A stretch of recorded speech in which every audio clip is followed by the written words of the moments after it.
दर्पणजी चव्हाण यांना विनंती करतो, आपल्या दारावर जे आपण रिबीन लावले आहे ते रिबीन कट करून आपल्या घरामध्ये प्रवेश करावा. दोघांनी चला आतमध्ये प्रवेश करा. स्वागतम स्वागतम सुस्वागतम. आपणा सर्व दोघांचं स्वागत. तथागत भगवान गौतम बुद्धांचा विजय असो. बोधिसत्व डॉक्टर बाबासाहेब आंबेडकरांचा विजय असो. त्यांना घनसारपदितेन दीपेन तमदंसिना लोकदीप संबुद्ध पूजयामी तमोनुदम. अज्ञानाच्या अंधकारात सापडलेल्या समस्त मानव समाजाला ज्या तथागतांनी प्रज्ञेचा प्रकाश दाखविला त्या मदत करणारे सर्व सहआचार्य, धम्मसेवक, धम्मसेविका, सर्व दानदाते यांचे कार्याला वंदन करतो.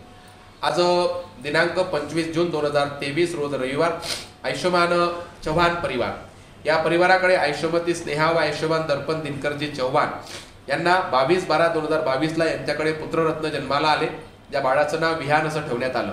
बाळाने 22 तारखेला जून महिन्याच्या 6 महिने पूर्ण केले आणि 10 प्रकारच्या संस्कार विधीमध्ये बाळ जेव्हा 6 महिन्याचं होते तेव्हा त्याची भूक वाढते, शरीर वाढीला सुटते आणि म्हणूनच बाळाला आहार देणं गरजेचा असतो. त्याकरिता निसर्गामध्ये त्या वेळा दरम्यानच बरोबर दात वगैरे येणं सुरू होतात.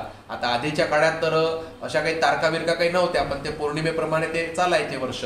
आताचा काळ जो आहे हा येशू ख्रिस्ताच्या कॅलेंडर प्रमाणे आपण सर्व चालतो, जगाचा सगळं कारभार. पण बुद्धाच्या काळामध्ये अष्टमी, अमावस्या, पौर्णिमा असं ते चालायचं.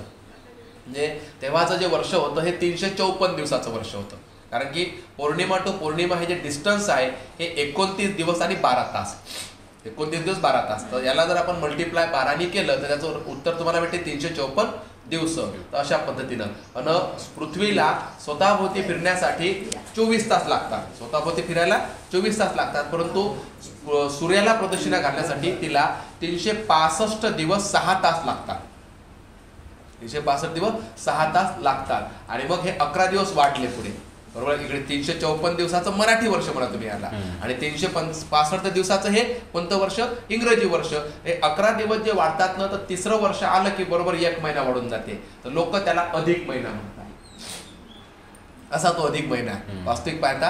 आणि त्याच्यामुळं त्यावेळेस जसे असे कार्यक्रम चालायचे म्हणून ते पौर्णिमा टू पौर्णिमा तो हिशोब असायचा. तर तेव्हा 6 महिने झाल्यानंतर बाळाला ते आहार द्यायचे. आपण आता ही प्रक्रिया तारखेप्रमाणे करतो आता. तर अतिशय महत्वाचा हा संस्कार विधी आहे आहार पूजेचा. या निमित्तानं आणि प्रत्येक मनुष्याच्या जीवनाच्या 3च मूलभूत गरजा आहेत, बेसिक नीड ज्याला आपण असं म्हणतो. पहिली आहे अन्नाची, दुसरी आहे वस्त्राची, तिसरी आहे निवाऱ्याची. तेव्हा 2 गरजा पहिले माणसाला आवश्यक असते. अन्नाची गरज तर दिवसभरच आपली ती पाहिजे असते, सकाळ संध्याकाळमध्ये वगैरे. वस्त्र घातल्याशिवाय आपण घराच्या बाहेर पडू शकत नाही. राहिलं निवाऱ्याचं, जेव्हा आपल्या खिशात थोडे गरम होऊन जाते, पैशाचा हिशोब लागते, बरोबर नाही का, तेव्हा आपण घराचा विचार करतो. आणि मग आमचे स्नेहाताई आणि आमचे दर्पणजी चव्हाण यांनाही असं वाटलं की आपलं देखील एखादं घर असावं. आणि त्यांना एक योगायोग जुळला आणि त्यांनी फास्टमध्ये एक निर्णय घेऊन टाकला आणि हा आपला एक फ्लॅट त्यांनी पैसे वगैरे देऊन आपल्या नावानं करून घेतला.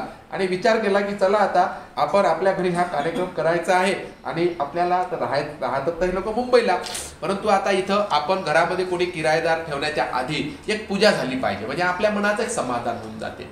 तेव्हा त्या निमित्तानं या कुटुंबाने आपल्या करिता एक निवाऱ्याची देखील व्यवस्था करून ठेवली. तर त्या घराचा गृहप्रवेश यांचा झाला आणि आपल्या सर्वांचा परिचय झाला घराचा. आपल्यासाठी गृहपरिचय आहे आणि यांच्यासाठी गृहप्रवेश आहे. तर गृहप्रवेश आपण यांचा करून घेतला आणि आपण हे घर पाहून घराचा परिचय करून घेतला या ठिकाणी. त्या निमित्ताने पूजा आहे. तर 2 गोष्टीचं औचित्य आहे. तर पहिला कार्यक्रम चौथा संस्कार हीच आहाराची गाथा आहे. कारण की ज्याप्रमाणे भिक्षू आपल्यावर निर्भर असते, तर असे छोटे लेकर देखील आपल्यावर निर्भर असते. त्यात ते स्वतः घेऊ शकत नाही, म्हणून ते त्यांच्या जीवनात भिक्षू जीवनात काही फरक नाही. आपण जे देऊ तेव्हाच ते घेतील. तर या गाथेचाच अर्थ असा आहे की आम्ही दिलेल्या उत्तम भोजनाचा स्वीकार करून आमच्यावर अनुकंपा करा आणि आमच्या म्हातारपणात आम्हाला असं खाऊ घाला, नाही का. डाळीचं पाणी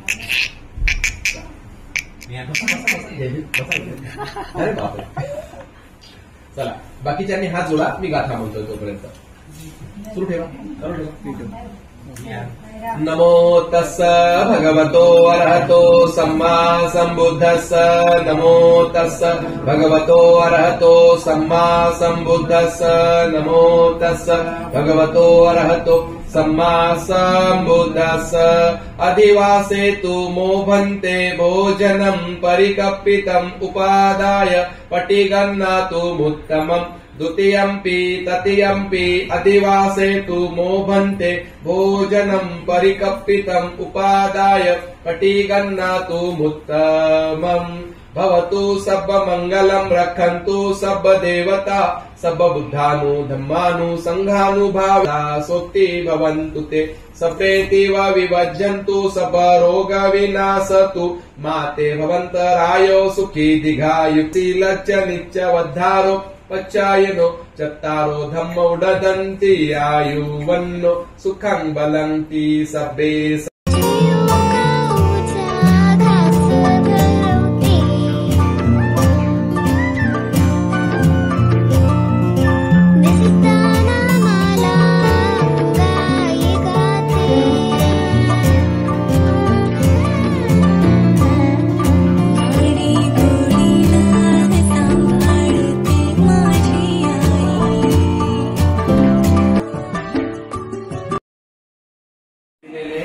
अर्थदान स्वीकारून धम्म प्रचार करण्यासाठी खर्च करा। दुसऱ्यांदा तिसऱ्यांदा आम्ही दिलेले अर्थदान स्वीकारून धम्म प्रचार करण्यासाठी खर्च करा। तीनदा साधू। आज के लंच का मेन्यू होम टूर देते हैं आपको नेक्स्ट व्लॉग में। तब तक के लिए bye, take care, thank you. अगर आप चैनल पे न्यू है तो please don't forget to like and subscribe.